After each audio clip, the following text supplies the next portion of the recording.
Ya, pemirsa, Anda kembali di Metro Plus Pagi dan kali ini kita memiliki dialog yang sangat menarik karena apa? Karena kita akan berbicara mengenai profesi. Jadi kalau lihat profesi itu banyak sekali yang berbahaya ya. Sudah pasti misalnya kayak wartawan aja deh gitu kan, seringkali berada di daerah konflik itu berbahaya. Kemudian pemadam kebakaran tidak kalah berbahayanya. Nah, ini juga ada profesi yang mungkin tidak banyak orang tahu.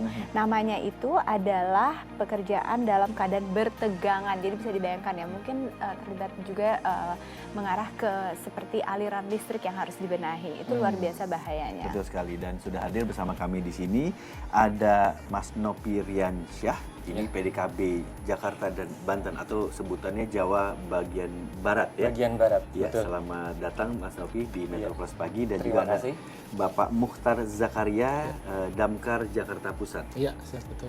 Baik, ya, nanti kita akan berbincang-bincang lebih dalam lagi mengenai profesi yang Mas Nopi dan juga Pak Mukhtar kerjakan. Namun sebelumnya pemirsa, saya akan lihatkan dulu, ini adalah satu informasi mengenai informasi profesi yang mungkin nanti akan kita bicarakan.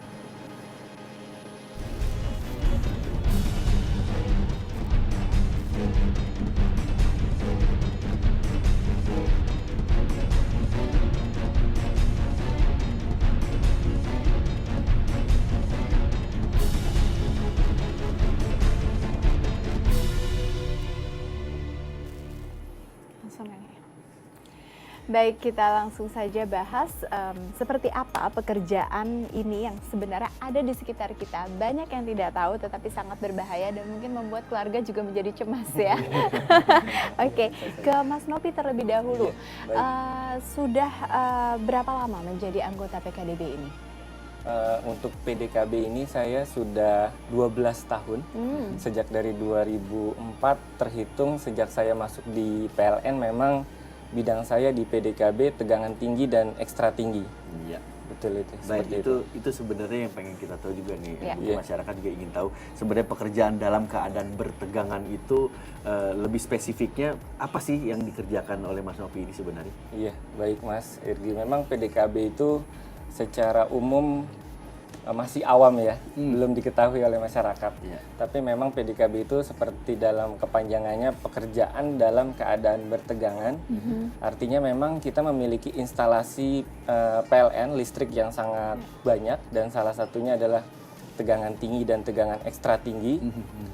Dan di situ pasti namanya komponen atau peralatan bisa mengalami kerusakan-kerusakan yang kecil maupun yang besar. Dan itu komitmen dari PLN adalah bagaimana kita melakukan perbaikan ataupun penggantian peralatan-peralatan tersebut tanpa adanya pemadaman terhadap konsumen. Jadi konsumen tidak merasa bahwa instalasi yang digunakan sedang diperbaiki oleh tim PDKB. Oh, jadi memang dalam keadaan bertegangan itu memang listrik itu memang dalam keadaan nyala ya. Listrik jadi dalam memang keadaan nyala. Betul. Jadi ini itu. memang sangat berbahaya. Sangat rawan ya, sebetulnya beresiko tinggi dan kalau sampai tidak teratasi dengan baik terjadi korslet. Nah, Bapak di sini yang menangani ya, Pak Mukhtar Zakaria ya. Pak Mukhtar, ini kan profesi yang memiliki resiko yang sangat tinggi yang tadi kita sudah bahas ya. Apa yang melatar belakangi Bapak mau terjun ke profesi ini? Barangkali ini sebenarnya tugasnya Damkar ini memang belum populer katakanlah ya, tidak familiar juga di mata masyarakat. Sama halnya pada saat saya dulu melamar di tahun 90-an, saya juga belum tahu persis kerja pemadam seperti apa. Tetapi karena mungkin saya pada masa sekolah, saya mungkin udah bergerak di kepramukaan, kemudian di rumah-rumah, kemudian kita Karang Taruna, karena ada jiwa-jiwa sosialnya, mungkin itu terpandainya saya, sehingga pas begitu saya masuk di Damkar ini memang sesuai dengan jiwa panggilan jiwa saya juga. Jadi pas memang tugas Damkar ini memang benar-benar jiwa sosial pada seperti itu.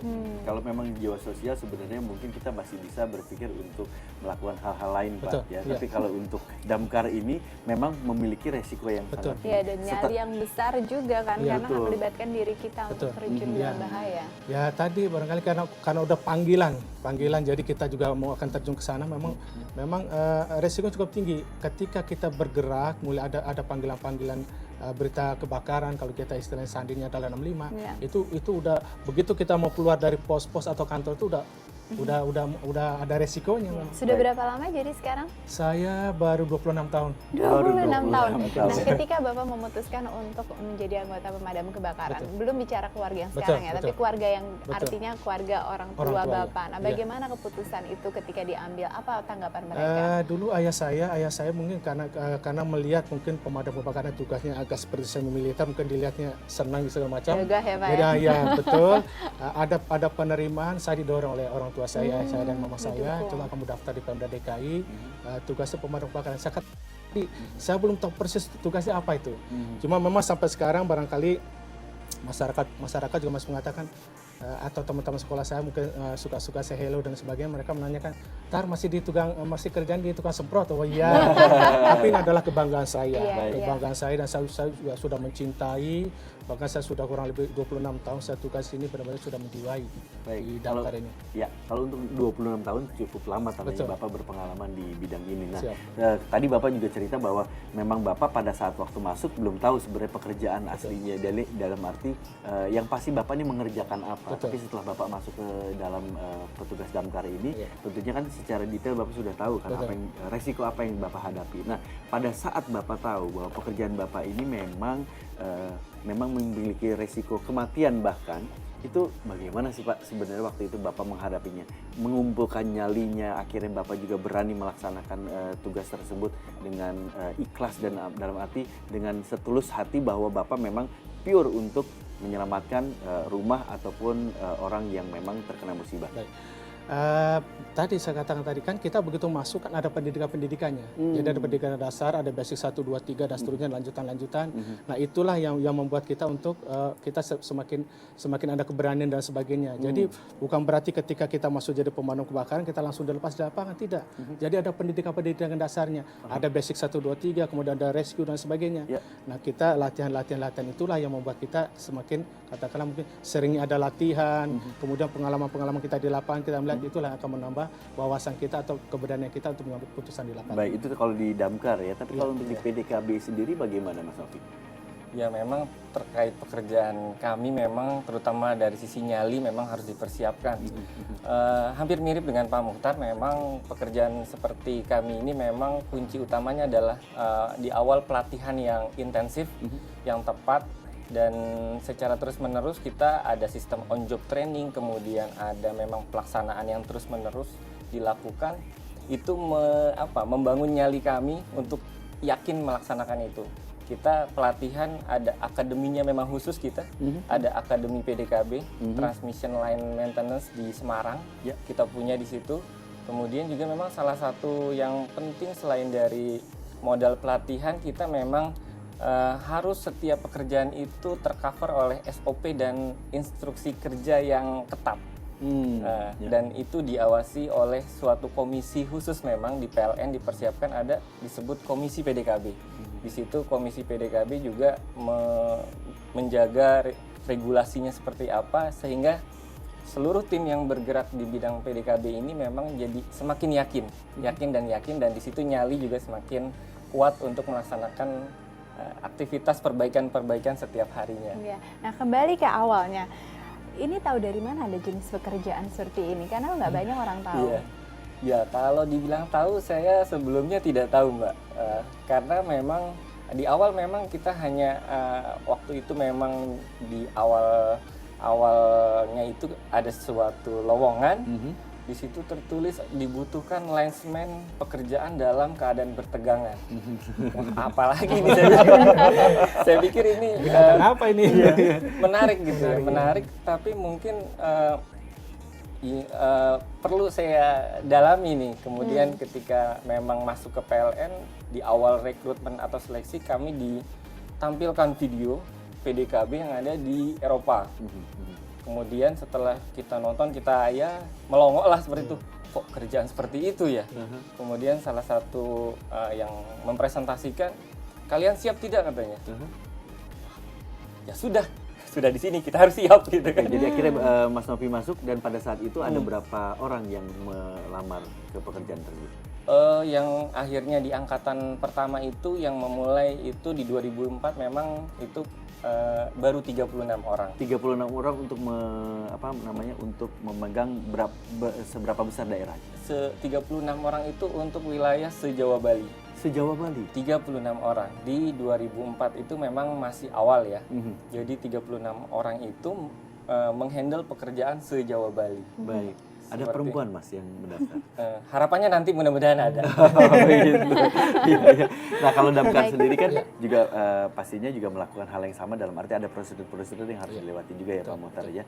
Dan ada moto yang seingat saya memang Damkar itu motonya apa ya Pak? Pantang pulang sebelum padam. Oh, Pantang begitu. pulang. Taruhannya. Nah kalau yang bertegangan tinggi ini apa motonya? Motonya ya. Kalau tagline teman-teman memang saya mengutip dari teman-teman PDKB adalah kami memang bukan pasukan berani mati, tapi kami mati-matian agar listrik tidak mati. Luar biasa, simpel ya. Oke, Pak Muhtar, seringkali nih ya kalau kita bicara negatifnya ini masyarakat kalau sudah biasanya sudah terkepung api, satu lingkungan sudah habis, ludes, terbakar, jago merah, ini biasanya juga pemadam kebakaran disalahkan. Datangnya terlambat, lalu ya selangnya, kemudian juga drainase berkurang apa sebagainya. Bagaimana menanggapi hal ini? Kalau di daerah padat hunian memang ini jadi salah satu kendala buat kita. Caci makian itu sudah biasa barangkali buat kita ya. Dan itu kita sikapi, kita terima dengan tenang ya, kita juga tidak lawan emosi, dan kami juga ngerti bahwa itu mereka dalam keadaan panik dan sebagainya karena mereka mikir rumahnya habis, terbakar dan sebagainya. Itu jadi caci makian. Kalau umpama dibilang katakan terlambat, sebenarnya kita punya respon time 15 menit. 15 menit ini kita bagi tiga penggalan. 5 menit pertama kita terima berita sampai cross check kembali ke pemberi berita. 5 menit kedua kita berangkatkan dari pos-pos terdekat. 5 menit ketiga kita gelar selang sampai kita mengeluarkan air. Nah selama ini yang kurang lebih saya sudah 2 tahun menjalankan tugas ini sudah tercapai, bahkan di bawah 15 menit kita sudah sampai. Baik. Nah kalau Mbak katakan tadi kita terlambat dan sebagainya, barangkali ini terlambatnya informasi-informasi yang diberikan oleh masyarakat ke pemadam kebakaran, sehingga terjadilah kebakaran semakin meluas dan sebagainya. Kemudian kena juga barangkali sumber air yang sulit, kemudian jalan-jalan juga sempit dan sebagainya, macet dan sebagainya. Itulah hambatan-hambatan sehingga masyarakat mengatakan tadi keterlambatan kita. Tetapi yang terpenting adalah ketika terjadi kebakaran awal, masyarakat segera memberikan informasi ke kita, ke pemadam kebakaran. Jadi masih harus ada koordinasi antara korban atau masyarakat sekitar yang bisa memberitahukan kepada damkar tersebut. Betul. Semakin cepat kita dapat informasi, semakin cepat juga kita sampai ke lokasi kebakaran. Kira-kira seperti itu, Pak. Ya, nanti kita juga akan tanyakan bagaimana sih sebenarnya tugas yang dilakukan oleh damkar maupun dari PDKB dan tugas atau apa saja yang dilakukan di lapangan secara detailnya. Baik. Jangan kemana-mana pemirsa, tetap bersama kami.